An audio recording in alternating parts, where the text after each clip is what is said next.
March 11, 2020, the World Health Organization declared an outbreak of SARS-CoV-2. COVID-19 can be characterized as a pandemic. Since then, we've been locked down 4 times. I must give the British people a very simple instruction. You must stay at home. We've received a daily death toll. The UK death toll now stands at 3,605. We've been refused medical treatment. Coronavirus is having a devastating effect on cancer treatment. We've received curfews. Boris Johnson will tomorrow institute a 10 p.m. curfew on pubs up and down the country. We've had our businesses closed. You know what's going on is wrong. You know it as well. We've lost jobs.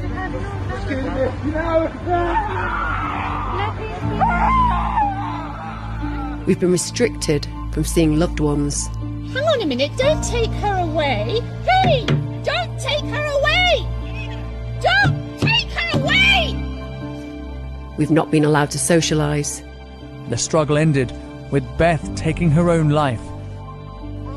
We've been forbidden to protest. Tell me what law I've broken. You cannot tell me any law that I've broken. Speak to me. We've been assaulted. Hey, look what they're doing. Look at this old lady. Oh, whoa, whoa. Oi! Oi! Oi! Oi! We've been arrested and fined. What a disgrace. You must have mothers. What an outrage. She was an old lady robbed of her dignity for having the courage to protest. All this has been imposed using bad data. The ONS data this week came out and said that it had been downgraded. So the lockdown 2 was based again on dodgy numbers. False infection rates. According to a report in this morning's Times, 30% of test results give false positive. The app will only tell you to self-isolate if you've been in close contact with somebody who's tested positive. Yeah, but they could be false positives. Well, you will have had to be in close contact with somebody for it to tell you to self-isolate. Yeah, but their test in itself might have been a false positive. And inflated mortality rates. The definition of a coronavirus death is someone who dies for any reason within 28 days of a positive test. Now they have accelerated the release of a vaccine. But will life return to normal? I mean, just simple words there, reacting it. You're quite emotional by that. Well, it's just, it's been such a tough year for so many people, and, we can get on with our lives. Or will we see a new normal? A world with harsh, tyrannical rules, governed by a centralised totalitarian state?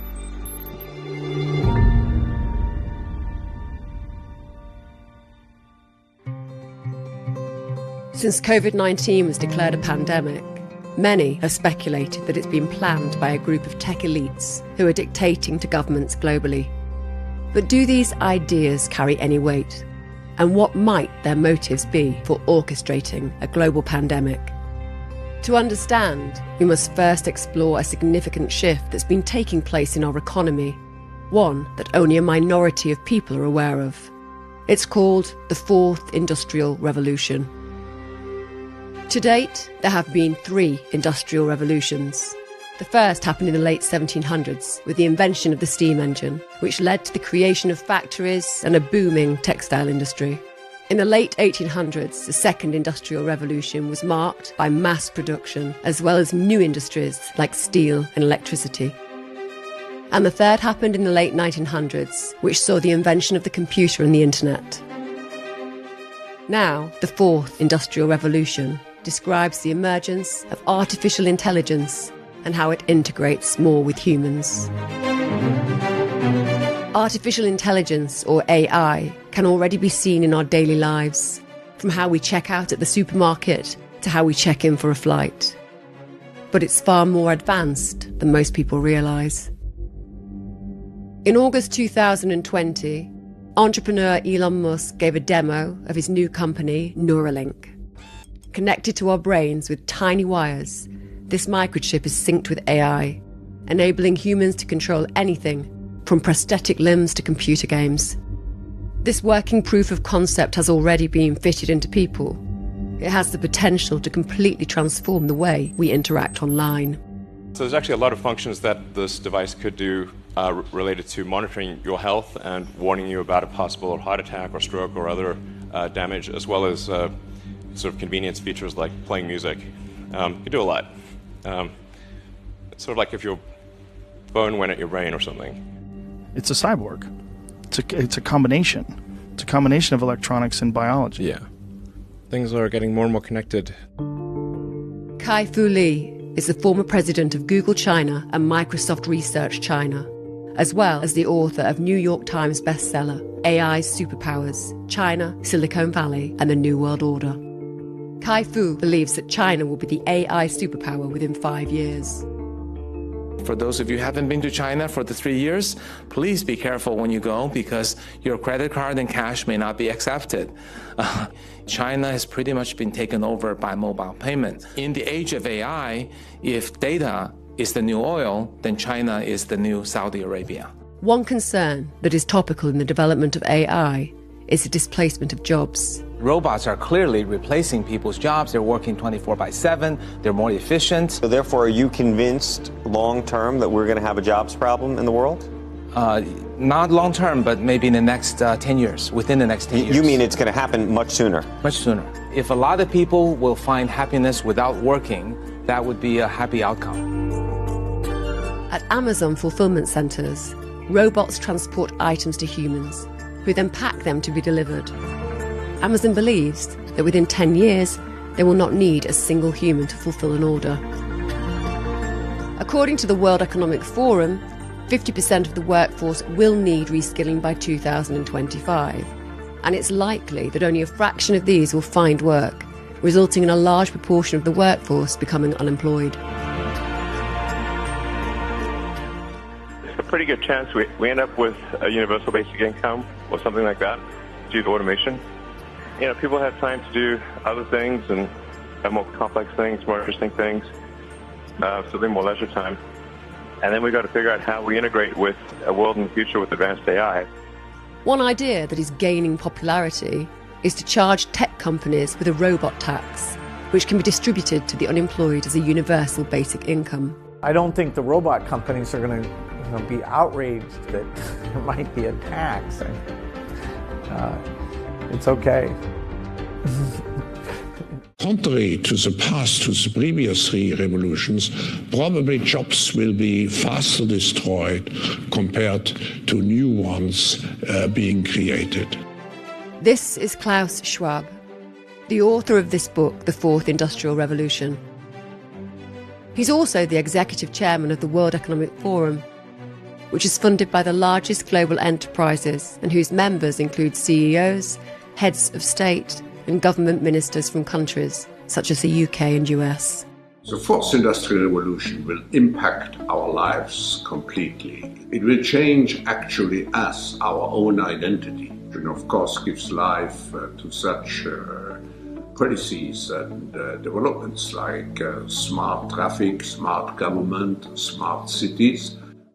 In June 2019, the UK government published details about their partnership with the World Economic Forum in a policy called Regulation for the Fourth Industrial Revolution. 1 year later, in June 2020, the World Economic Forum released this promotional video entitled The Great Reset.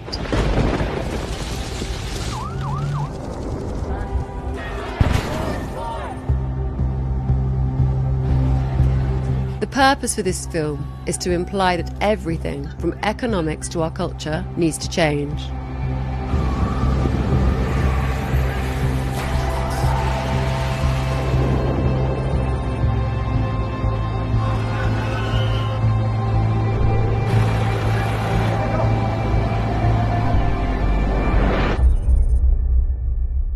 After the reset, it shows images of digital technology, biological cells, populations, cash, climate change, traffic management. And this. Seem familiar? This promotional video was released 6 months before Margaret Keenan, received the first COVID-19 vaccine.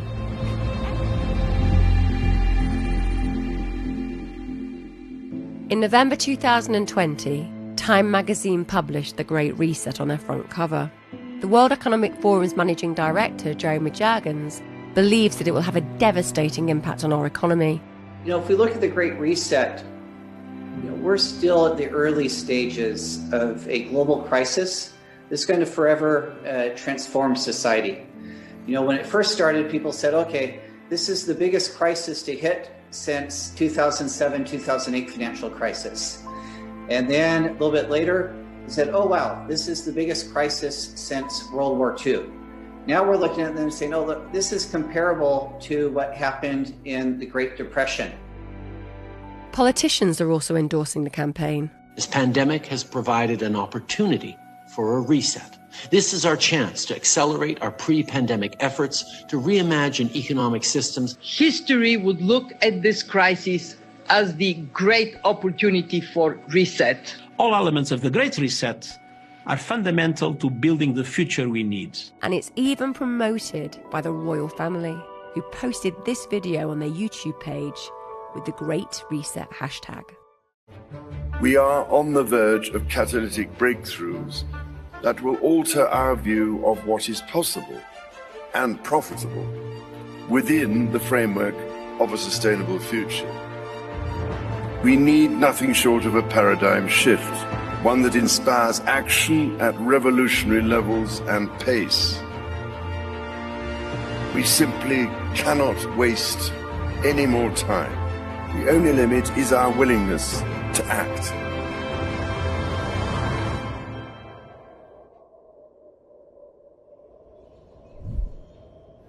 And the time to act is now. The World Economic Forum believes that capitalism needs to be reinvented. Their Build Back Better slogan has been adopted by politicians across the globe. This moment also gives us a much greater chance to be radical and to do things differently, to build back better. Because we can only build back better if we lean on one another. Over the last 2 weeks, I've shared my agenda for economic recovery. I call it Build Back Better, because we can't just build back to the way things were before. We have to do it better. And the first plank of my Build Back Better plan rejects the defeatist view that automation and globalization mean we can ensure American workers lead to a future made in America. So what does the world look like after the Great Reset? This social media post by the World Economic Forum demonstrates 8 predictions by 2030. Here are 3 of them. You'll own nothing and you'll be happy. Whatever you want, you'll rent and it'll be delivered by drone. And Western values will have been tested to the breaking point. Many of Boris Johnson's new policies fall in line with the World Economic Forum's objectives. In November 2020, his new Green Industrial Revolution plan included a ban on petrol and diesel cars by 2030. Combined with other current restrictions, such as blocking vehicle access to side roads, causing gridlock on main roads, extending the congestion zone, and introducing a pay-per-mile road tax, one might think that he's attempting to remove ownership of cars. The biggest application is the autonomous driving. This is going to replace the entire transportation that we're used to today. You will no longer buy cars. Your car is parked 96% of the time, so it's depreciating. How bad is that for an investment, right? Only 4% of the time is it getting you from place A to place B. But imagine there is an Uber that gets here in 30 seconds and is very reliable, very clean, and there's no nasty driver because there is no driver, and it's very safe. Would you not buy a car? One thing about AI is it gets better with data. In 10 years after its first launch, it'll probably be so much better than people, most of us will be afraid to drive. You know why? Because autonomous vehicles will start talking to each other. They will miss each other by 1 centimeter. And we as humans will become our worst enemies because we're going to be the threat to our lives. The machines are going to be safe. And pretty soon after that, humans will be disallowed from driving. Suppose you're a 50-year-old truck driver and you just lost your job to a self-driving vehicle. Now, there are new jobs in designing software or in teaching yoga to engineers. But how does a 50-year-old truck driver reinvent himself or herself as a software engineer or as a yoga teacher? Because AI is nowhere near its full potential. All jobs will disappear, new jobs will emerge, but then the new jobs will rapidly change and vanish. At the World Economic Forum 2020 annual meeting in Davos, historian, philosopher and author Yuval Noah Harari warned the audience about the dangers of artificial intelligence. We hear so much about the enormous promises of technology, and these promises are certainly real, but technology might also disrupt human society and the very meaning of human life in numerous ways, ranging from the creation of a global useless class to the rise of data colonialism and of digital dictatorships. Those who fail in the struggle against irrelevance would constitute a new useless class.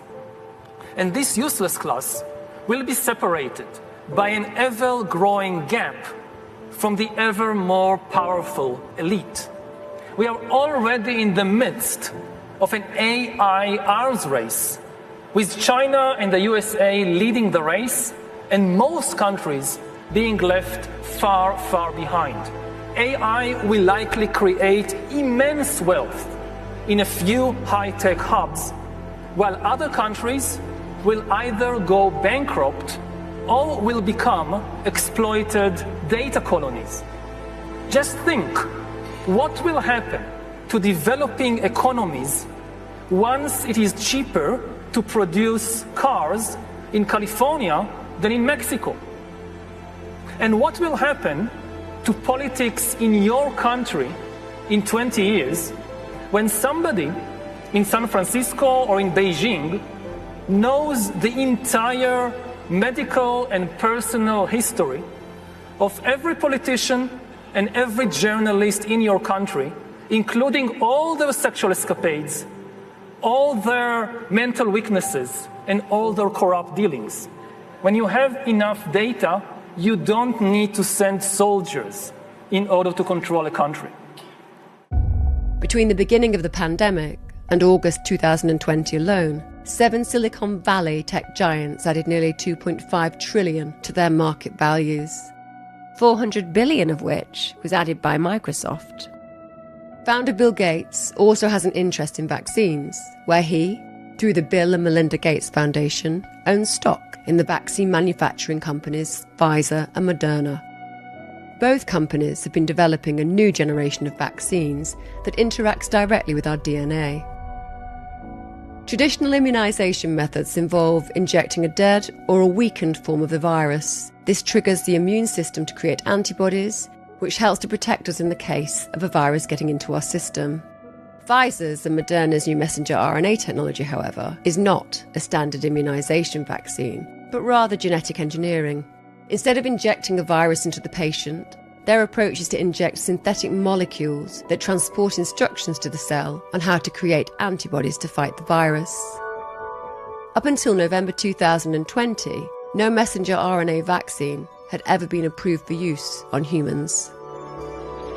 On the 21st of November 2020, The Lancet expressed disappointment that the COVID-19 vaccine trial results were announced via press releases, leaving many scientific uncertainties due to the lack of safety data.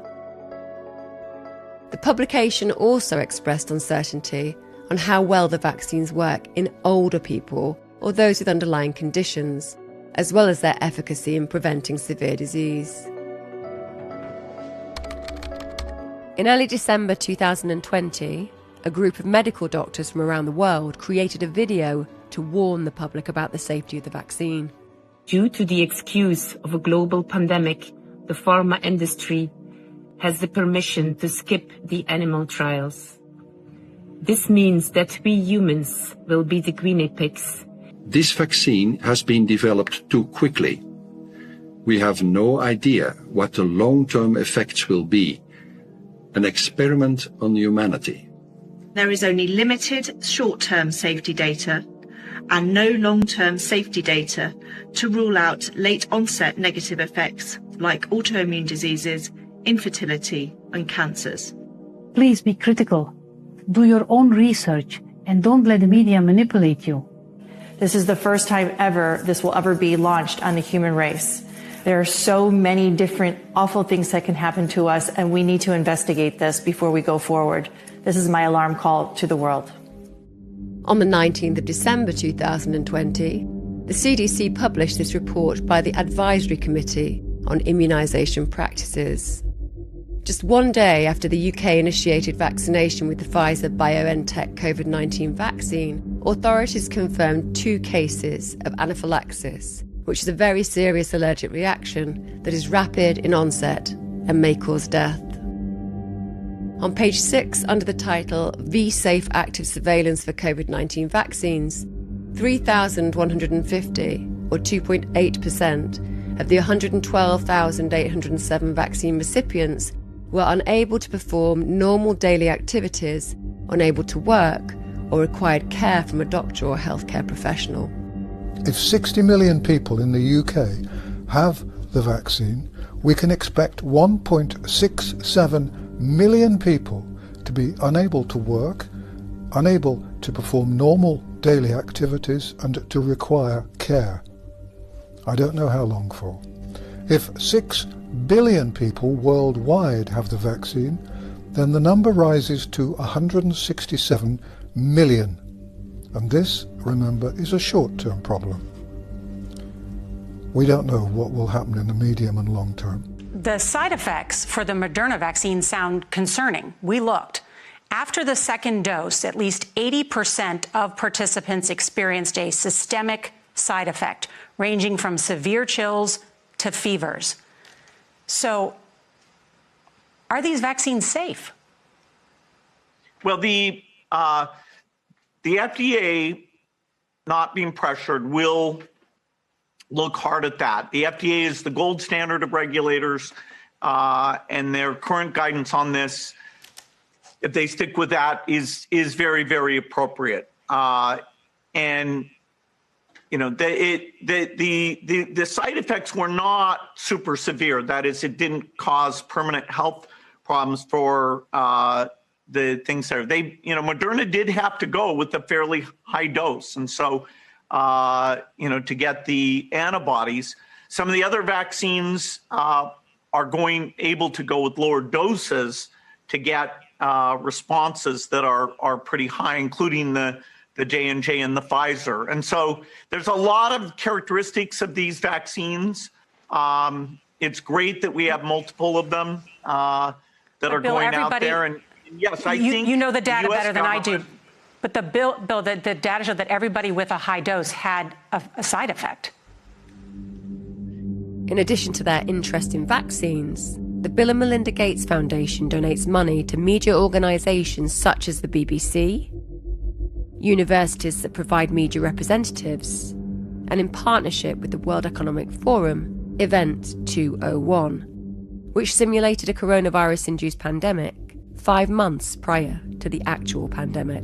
On behalf of our center and our partners, the World Economic Forum and the Bill and Melinda Gates Foundation, I'd like to extend a very warm welcome to our audience here in New York. The goal of the Event 201 exercise is to illustrate the potential consequences of a pandemic and the kinds of societal and economic challenges it would pose. A new coronavirus spread silently within herds. Gradually, farmers started getting sick. Infected people got a respiratory illness with symptoms ranging from mild flu-like signs to severe pneumonia. The sickest required intensive care. Many died. Experts agree unless it is quickly controlled, it could lead to a severe pandemic, an outbreak that circles the globe and affects people everywhere. The scenario also highlights the very critical role that global business and public-private partnerships play in preparing for and responding to pandemics. By the turn of the 20th century, 90% of all US refineries were controlled by John Rockefeller, who went on to monopolise the pharmaceutical industry. He had 6 children who founded Venrock, a venture capital company which made investments in tech companies such as Apple and Intel. In 2010, the Rockefeller Foundation released a document called Scenarios for the Future of Technology and International Development, which described a pandemic scenario with the headline, "A world of tighter top-down government control and more authoritarian leadership." During the pandemic, national leaders around the world flexed their authority and imposed airtight rules and restrictions, from the mandatory wearing of face masks to body temperature checks. Citizens willingly gave up some of their sovereignty and their privacy in exchange for greater safety and stability. This heightened oversight took many forms, such as biometric IDs for all citizens. While there's no evidence to suggest that this 10-year-old document has any relation to the current pandemic, it was accurate in predicting many extreme restrictions that are being imposed on us today.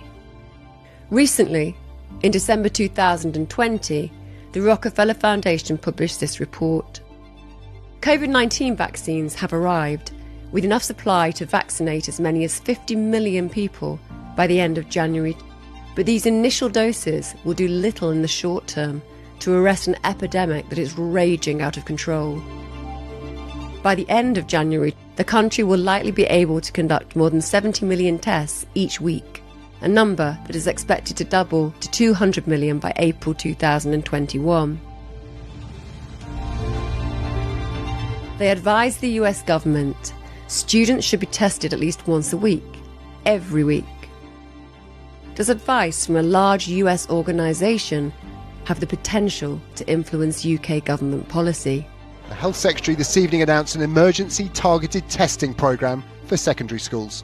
We've decided to put in place an immediate plan for testing all secondary school-age children in the 7 worst affected boroughs of London, in parts of Essex that border London, and parts of Kent. The test used to detect positive cases is called PCR, and it only requires very small samples to see if there's any virus present. Now, PCR doesn't tell you if what it detects is infectious. It may pick up on virus fragments from a past infection that isn't currently making you sick.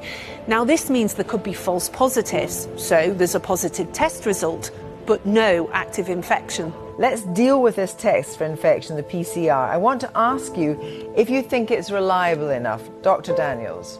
I'm an NHS clinician, and we've got experience with these PCR tests for many, many years. And the reality is we always take the results with a little bit of a pinch of salt. You test 1,000 people, one of whom is positive, but the test will pick up 6 people if it's got a 0.5% false positive rate. That's significant if it's being used to drive policy decisions. If you're tested repeatedly, the odds become greater and greater that you will get a positive test, and it's a convenience for whoever is playing some macabre game, because I don't think it's an error anymore. But this industrial scale PCR test, they don't release even the basic information about it, like the false positive rate. It's unbelievable that public health people who do know better, I've spoken to some people in it, and they're embarrassed. They're not even being allowed to characterize and publish the information you would need to know to work out how useful the test is. That's not being done. It's full steam ahead. With the PCR test providing a high rate of false positives, is their intention to boost infection rates in order to justify more lockdowns? In the early 90s, disease mongering was a strategy coined by pharmaceutical companies for creating a disease and scaring people, then offering a pre-planned drug.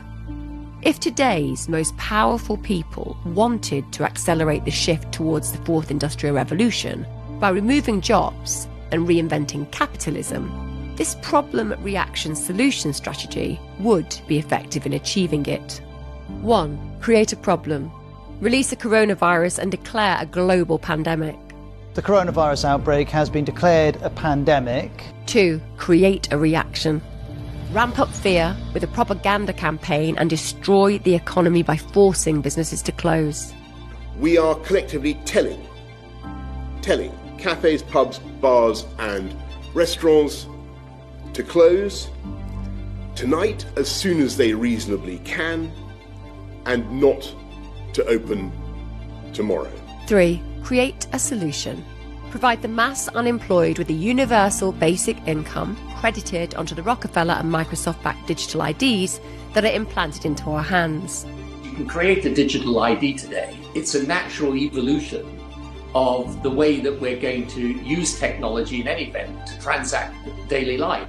And this COVID crisis gives an additional reason for doing that. Coerce us into taking tech-based vaccines and staying at home, and require us to reside within smart cities with totalitarian-like surveillance. Well, let's see how long it takes you to find me.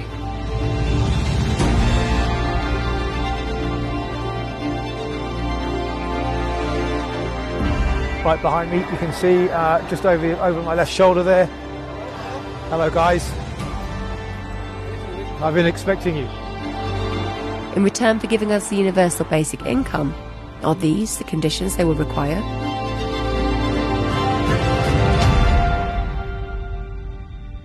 Smart cities will pullulate with sensors, all joined together by the Internet of Things, and the urban environment is as antiseptic as a Zurich pharmacy. But this technology could also be used to keep every citizen under round-the-clock surveillance. A future Alexa will pretend to take orders, but this Alexa will be watching you, clucking her tongue and stamping her foot. In future, voice connectivity will be in every room and almost every object. Your mattress will monitor your nightmares, your fridge will beep for more cheese, your front door will sweep wide the moment you approach like some silent butler. Your smart meter will go hustling of its own accord for the cheapest electricity, and every one of them minutely transcribing your every habit in tiny electronic shorthand, stored not in their chips or in their innards, nowhere you can find it, but in some great cloud of data that lowers ever more oppressively over the human race. AI. What will it mean? Helpful robots washing and caring for an aging population, or pink-eyed Terminators sent back from the future to cull the human race? If this pandemic was planned, why would now be the perfect time to activate it? The answer could be 5G. It's 100 times faster than 4G, and it's now ready to be rolled out. This upgrade in performance is essential for digitising society, connecting humanity more closely with the Internet of Things and artificial intelligence.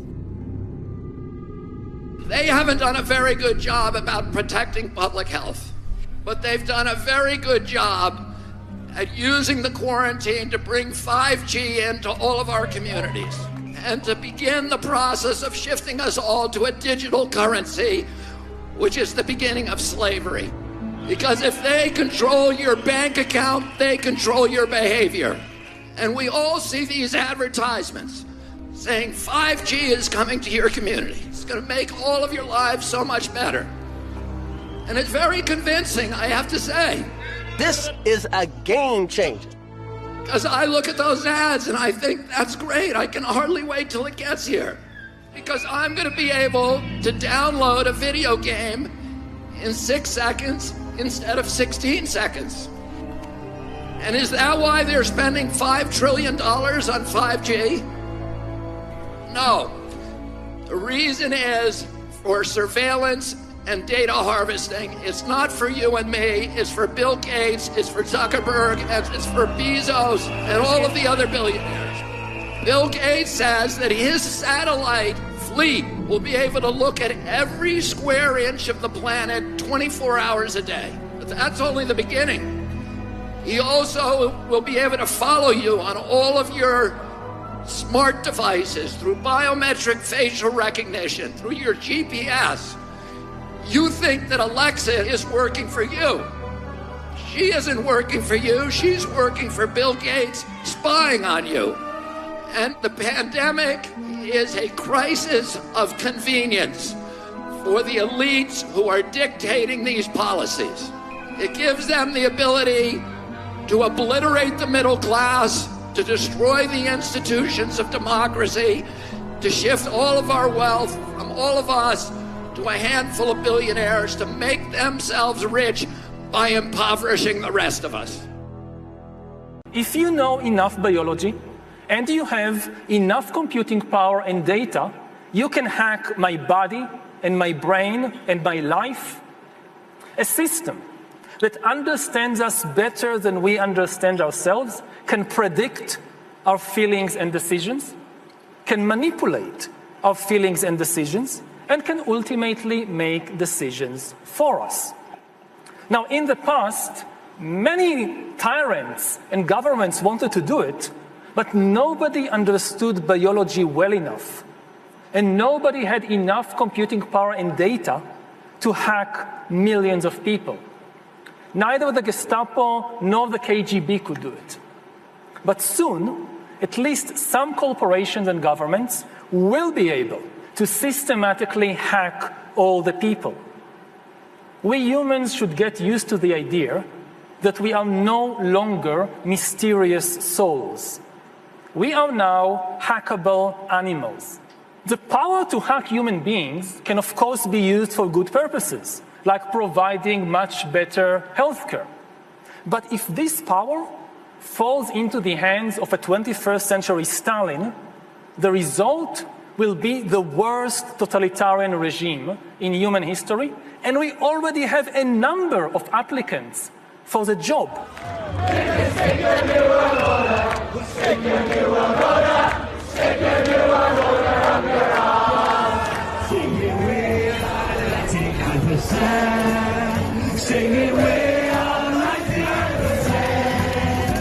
Thousands of Brits have been taken to the streets to peacefully protest.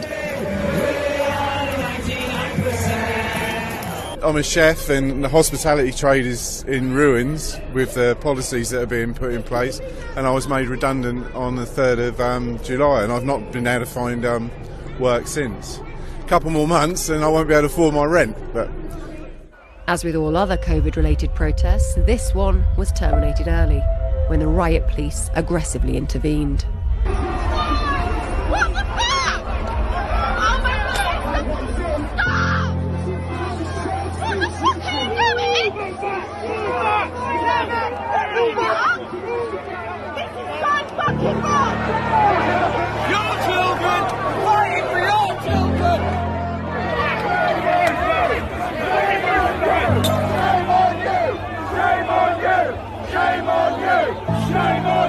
I was quite shocked, particularly by the behaviour of the TSG riot police on the 26th of September, because the demonstration was absolutely, completely peaceful. Columns of riot police waded into the crowds, batons drawn, people were injured, people's faces were bloodied, a woman was pushed off her chair. That, to me, is unacceptable behaviour from that unit of the Metropolitan Police. Who gave the order for that to happen? Chairman, I'm not sure if... I just don't know enough about the facts. I'm not sure if I can accept the premise of the facts set up by the council member.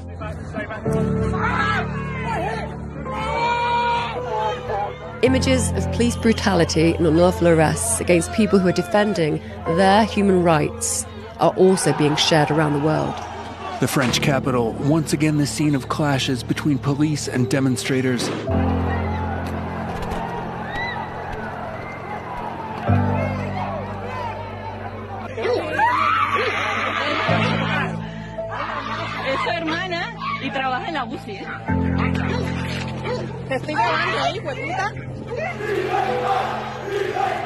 Toda minha família se dedica à hosteleria. Eu sou hosteleiro, minha mãe, meu pai, todos.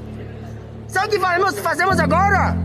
Um caldo de merda com uma pastilha de creme. Não tinham para manjar.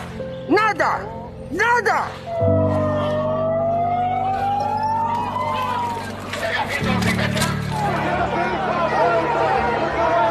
Israeli police fired water cannons to disperse demonstrators.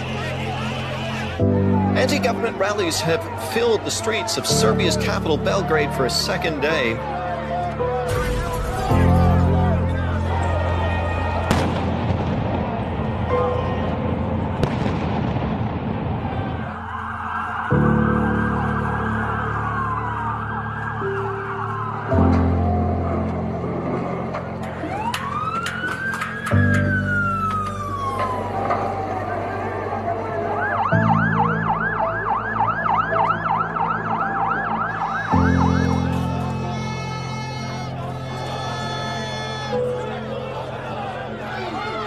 Police made 74 arrests and handed out 176 fines as protesters assembled for a second day in a row. I'm so scared, it's ruining our business. The testing is a sham.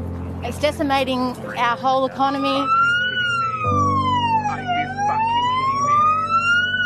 Why should I rest? You got a baby. You ain't got the baby. Leave her alone. Ellos folgen us.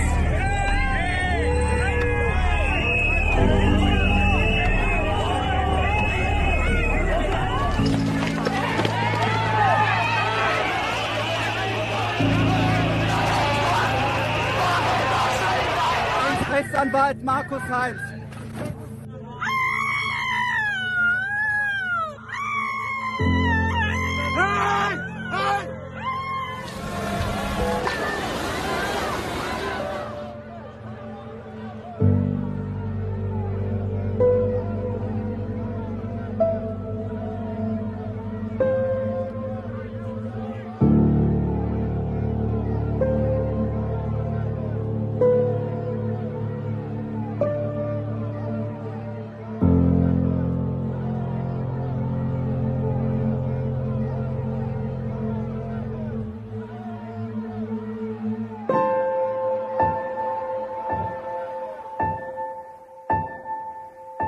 I've been in law enforcement for 10 years.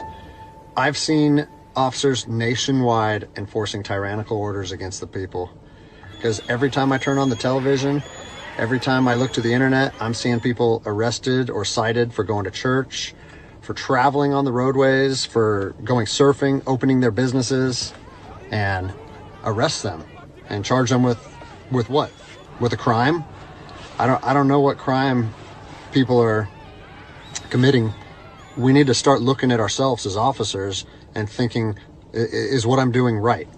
Now, I want to remind you that regardless of where you stand on the coronavirus, we don't have the authority to do those things to people just because a mayor or a governor tells you otherwise. We don't get to violate people's constitutional rights because somebody in our chain of command tells us otherwise. In November 2020, Italian police removed their helmets in solidarity with protesters following 18 days of protesting.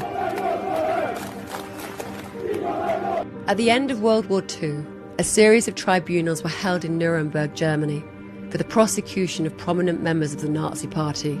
Opening the first trial in history for crimes against the peace of the world imposes a grave responsibility. Their defense that they were just following orders was not enough to escape punishment. That same year, Yale University psychologist Stanley Milgram conducted a series of experiments that tested whether ordinary people would inflict harm on another person after following orders from an authoritative figure. 150 volts. Answer, force. Experiment, that's all. Get me out of here. Get me out of here, please. Continue, please. Go right on. I refuse to go on. Let me out.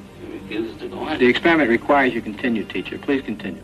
Participants didn't know that the learner was really an actor and the so-called shocks harmless. You're gonna get a shock. 180 volts.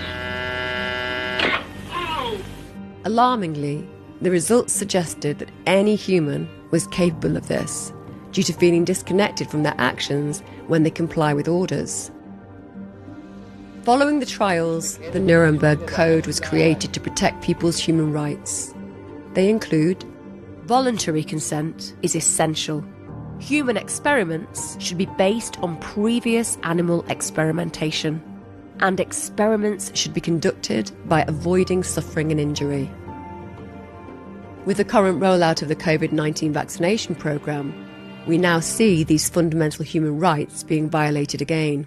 We and others in the post-war consensus led to an international law that says that no medical procedure may be performed on a human being without their informed consent, and they must benefit from it. Your government doesn't have the right to override that law. So if people are saying you've got to, otherwise you can't go shopping, or you can't go to work or travel, take them to court. It's absolutely illegal, and no one should stand for it. 75 years ago, Hermann Goering testified at the Nuremberg trials, and he was asked, how did you make the German people go along with all this? And he said, it's an easy thing. It's not anything to do with Nazism. It has to do with human nature. The only thing a government needs to make people into slaves is fear. And if you can figure out something to make them scared, you can get them to do anything that you want. Governments love pandemics. They love pandemics for the same reason they love war, because it gives them the ability to impose controls on the population that the population would otherwise never accept. And we're telling them today, you are not going to take away our freedoms, you are not going to poison our children. We are going to demand our democracy back. Thank you all very much for fighting. You know, 75 years ago, we had millions of men, 18-year-old boys, 19-year-old men, 20-year-old men, 23-year-old men, going out, fighting for king and country, for queen and country, fighting for liberties. These were brave, courageous young men. They were shitting themselves the night before they went to war. They were terrified, but they did it. And we now, today, us liberal intellectual men, we're too afraid to go on the street, to tear off a fucking mask off our face. Excuse my language. This is the only time it is relevant to use bad language. We have got to step out of the indentureship, the enslavement, because it is not going to just remove itself. There is no rescue mission. There is no cavalry coming to rescue us. This is going to get a lot worse.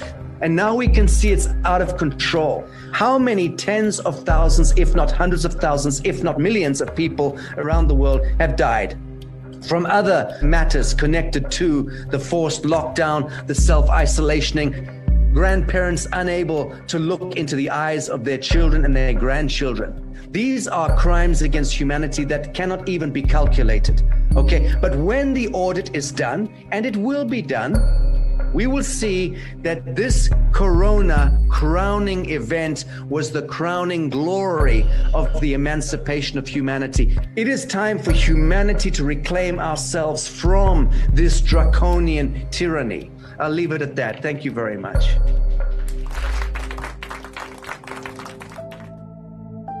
So, do you believe that receiving the vaccine will enable our lives to return back to normal? You're quite emotional about that. Well, it's just, it's been such a tough year for so many people. You know, we can get on with our lives. Or will we see a new normal? A world with harsh, tyrannical rules, governed by a centralised totalitarian state.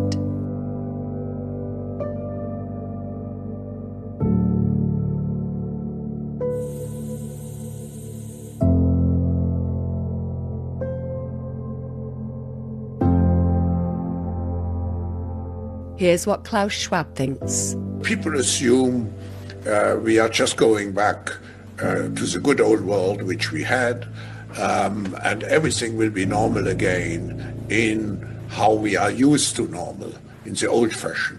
This is, let's say, fiction. It will not happen.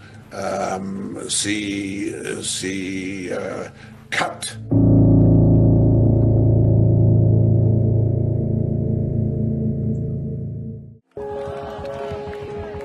There is an incredible movement beginning to take form here in Spain. A group of police officers have come together to start an organization called Policías por la Libertad, Police for Freedom. And now we are marching together with them, standing up for our human rights and constitutional liberties. History tells us that once the peaceful resistance gains the support of the police or the military, we have 60% higher probability to be able to dismantle a tyrannical government. And this is what is taking place right now.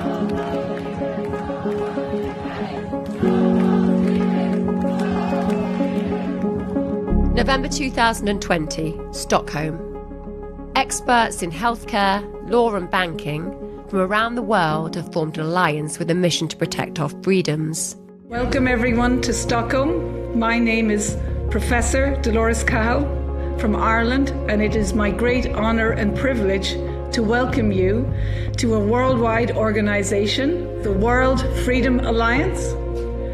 And our goal is to provide information for what has been happening, to try and coordinate that we can defend our freedoms and our rights, and that we can ensure that the governments that we elect will actually defend our freedoms and rights. So we want to educate you, we want to empower you, we want to welcome you to a world where you can be healthy, you can be free, and you can hold people to account if they do something wrong. Many people have been hoodwinked into believing that the government give us our rights. That could not be further from the truth.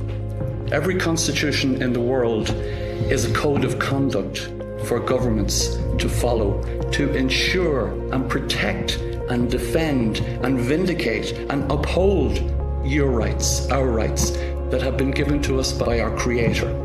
The government doesn't give us our rights. The government is obliged to protect those rights. These positive images are reassuring and provide much needed hope. But significant economic damage has already been done. This would inevitably leave many dependent on receiving a universal basic income, placing us in a weaker position to rebel or oppose their tyrannical terms. But this might be a long way off. Or is it happening already?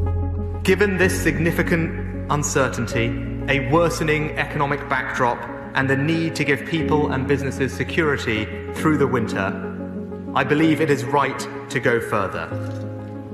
So we can announce today that the furlough scheme will not be extended for 1 month. It will be extended until the end of March. How will it end?